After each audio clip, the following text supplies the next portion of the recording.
Hello guys, welcome to the new video. So I am Gara from the village hidden in the sand. So today we are going to solve Leetcode 84 problem, which is today's problem of the day, which is magic squares in a grid. So let's solve this problem. First, let's read the problem. So what we have given here, so we have a 3 cross 3 matrix. We have given a matrix of rows and columns of integers. Now what we have to do here, a 3 cross 3 magic square. We have to find a 3 cross 3 magic square of this subgrids are there. We have to find how many magic square are there. So what is the magic square? Magic square is a 3 cross 3 grid filled with distinct number from 1 to 9. So okay, so this is a very important. What this will be our one condition that it should contain only number from 1 to 9. Now then what next? Such that the second condition here came here is each row, column and both diagonals have the same sum. We have to find this from our matrix of 3 by matrix, and we have to find the magic square which is of size 3 cross 3. If we are able to find, then just store the count, and we in so from the given matrix we have to find how many the magic squares are possible.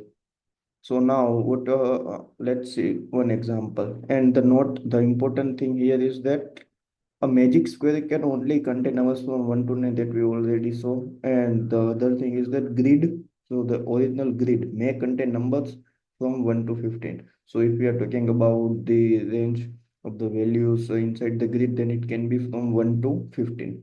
Now let's see this example. So here we have an input grid, and we have given output as 1.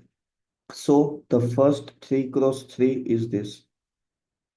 The first our 3 cross 3 grid is this.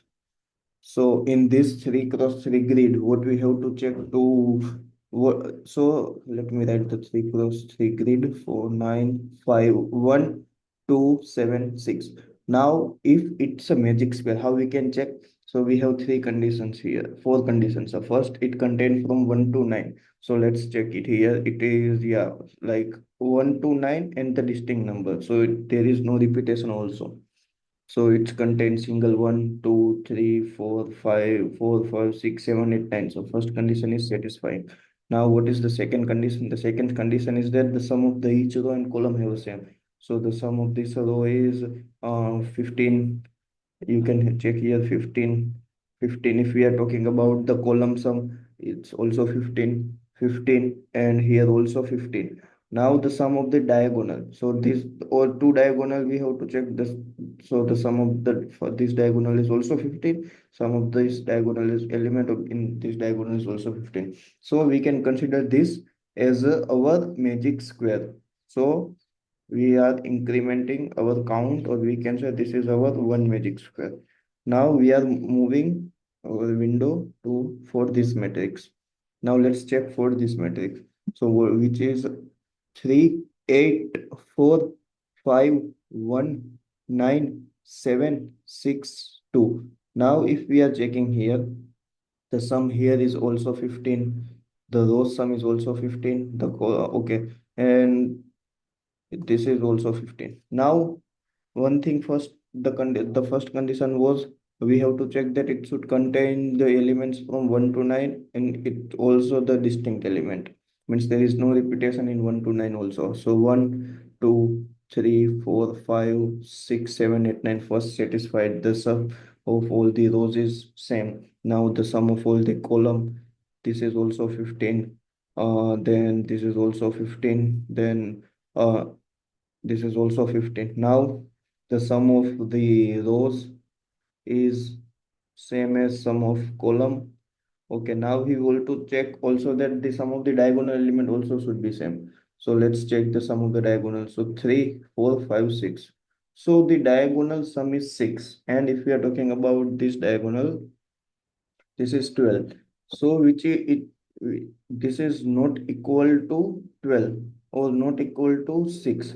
it means this grid is not our magic square. So this is not our answer. So from this we have two possible grids, and from that two only one is our magic square.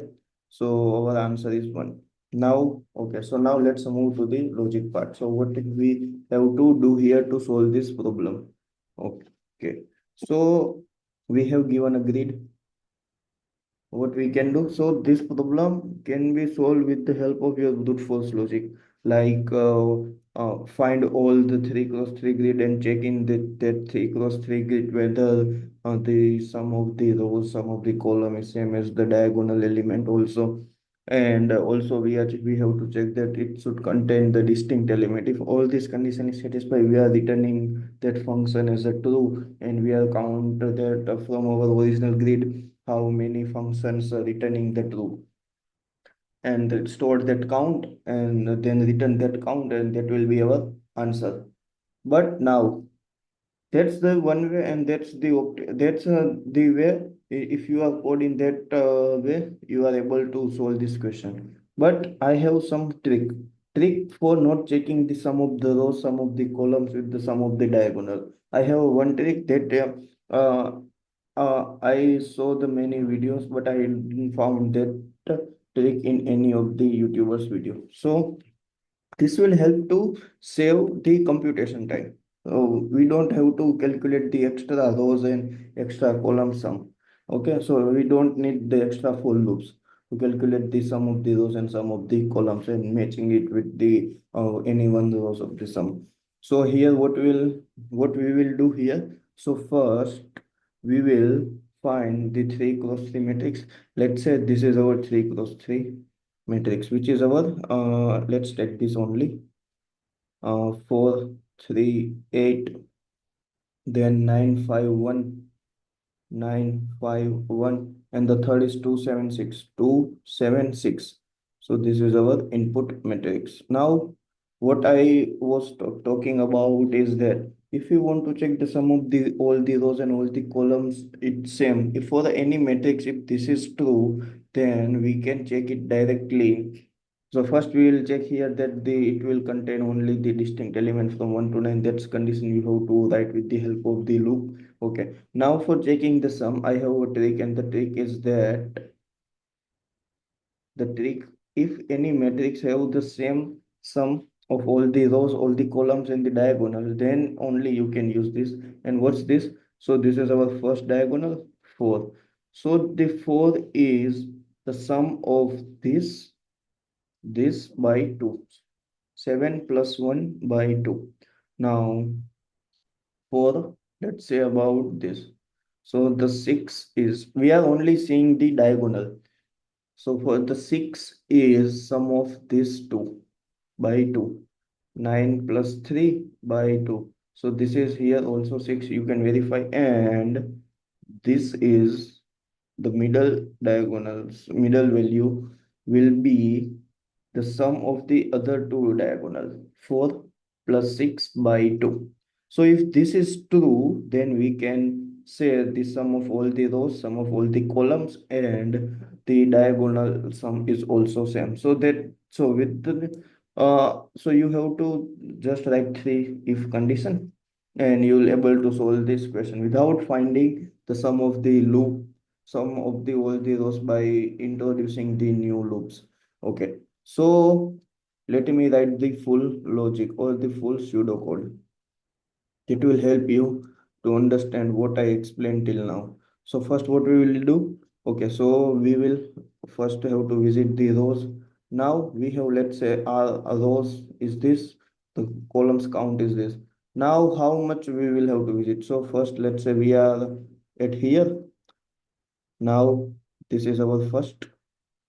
Now we are at our I is here. So now this will be our second. Now we can't move I here because then there is nothing here. So let's say our n is here. N means, or we can say the columns.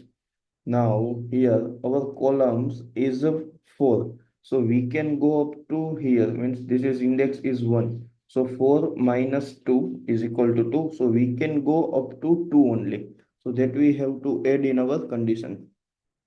Okay, So, and the same thing we have to do for our rows also. So here we are doing the number of rows minus 2, because if we are move further after this also, then we will not able to find the 3 cross 3 matrix. This is I plus plus. Now for j equal to 0, j less than cols minus 2, and j plus plus.